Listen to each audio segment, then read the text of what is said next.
waajibka wuxuu dardaaranka noogu daray qoladii darawaliinta ahayd buu la hadlay saddexdii gaari aanu halkaa ku imanayni haddii halkaa laynaga qabsado waddo kale ma lihin ninkii hadhow waddada qura inoo banaani waa Hargeysa buu ninkii darawalehan hadhow Hargeysa dhex marinayn baabuurka imka furihiisa iska wareeji annagana wuxuu nagu yidhi ninkii aan Hargeysa dhexdeeda ka dhex bixi karayno ciidankaa jidgooyadaa ku hadha sidii baan ku soo dhaqaaqnay waddadii yareyd baan soo raacno qudbiga markaan marayno dhulkan muu lahayn sidaa qudbiga isugu soo duugta waddada yari dhulku waxaan oo garan waayay kayntan iminka muu lahayn ayaa istabtii waxaa soo taagay gaari tiama deedna waan la hadalna waxaan ku yidhi maxamed oo gaari soo taagay istabtii deed wuxuu yidhi gaarigaasi hadduu istabta taagnaadana intaynu sii soconno uu istabta taagnaadana waajibka idinkaa u leh waajibkiinu ku jiraa haddii uu istabta ka soo dhaqaaqana shaqo kuma lihidin sidii baan ku soo soconnay bartan dooxa qarkiisa ee istabta yar iminka tahay dhinaceeda ayaan waddada laamigaa ka soo qabsanay marka anagu sidaasoo kale aan usoo laabanay abgaalna taasoo dooxu ka tallaabo uu la laabtay sheekagu cabaar buu naga yar dambeeyaa waxaanu soo taagnay suuqa dhexdiisa gaarigii tmka ayoo taagan oo waddada dhinaca hawd baarkinka uga baxay oo bari buu ujeedaa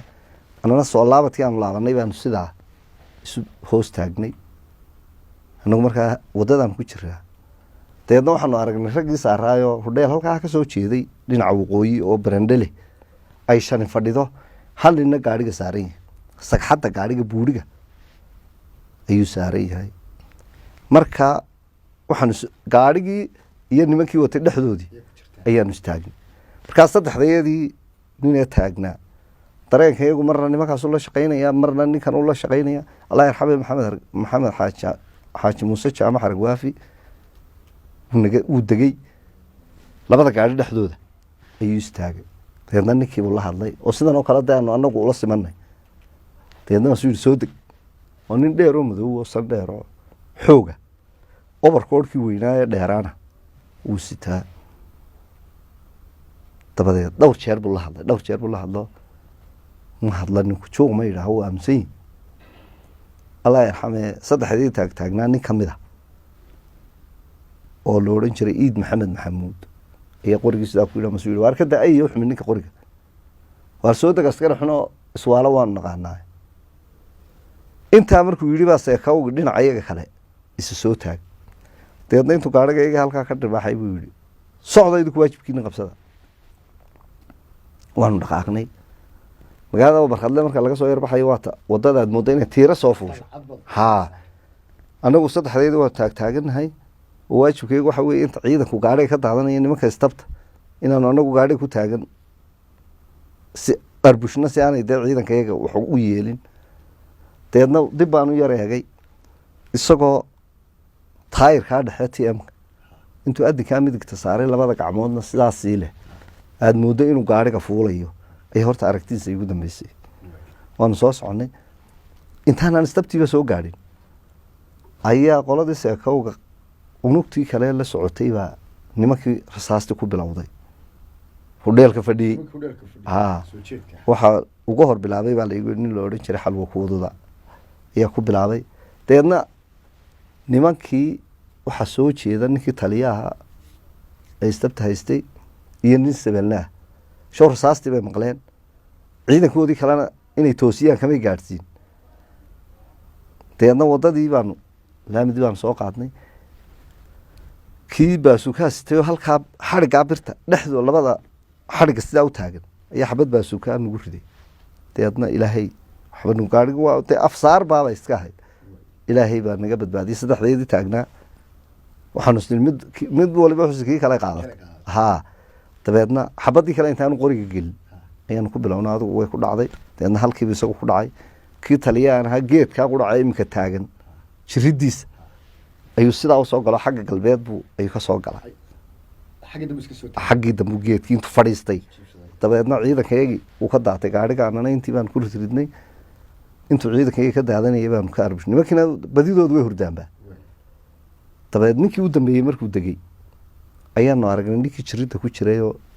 markaa iid isagu wuxuu la degay ciidankii anigii magool baa dhinaca waqooyi oo kale uga degnay dabeedna waxaanu aragnay ninkii inuu farabaas ku hayo jiridda ku jiray ciidankii adigu xaggaa waqooyi baan waddada ka maro aakhirkii xaggaasaa bartibiisna ku dhintay qorigii baastooladii baanu ka qaadanay nimankii 3 nin baa ka baxay niman aan dhibanna waa dee naftu markay baxayso dee ilaahay ayuunbaa badbaadin kara markaanay baxayna dee waad yaabaysaaba 3 nin intan leeg bay noo yaaceen deedna nin qura xabad la helaba waanu iska weynayba way nigis bay xidhan yihiin oo way saladeen nin baan xasuustaa kii u dambeeyey meeshu waa tajayga leh wuu kabalaabaan siro siduu u fadlinayo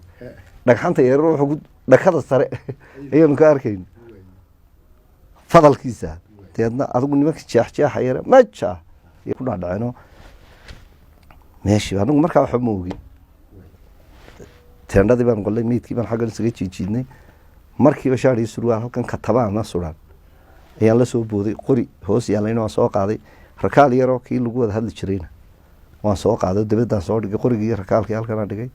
shaarkii baan gashaday surwaalkii anoo sii gashanaya ayuunbaa seekawgiyo indhuu shidan yihin deedna halkaa teendhadu waddada dhinacaasa ka ahayd halkaas ayuuban saa usi eego wallaahi maxamed xaaji muuse qoriga hoostiisa qoriga u dalacaya markaa ayaa saa u yaala bartaasuu silahaa ayuu sidaa ugu laabay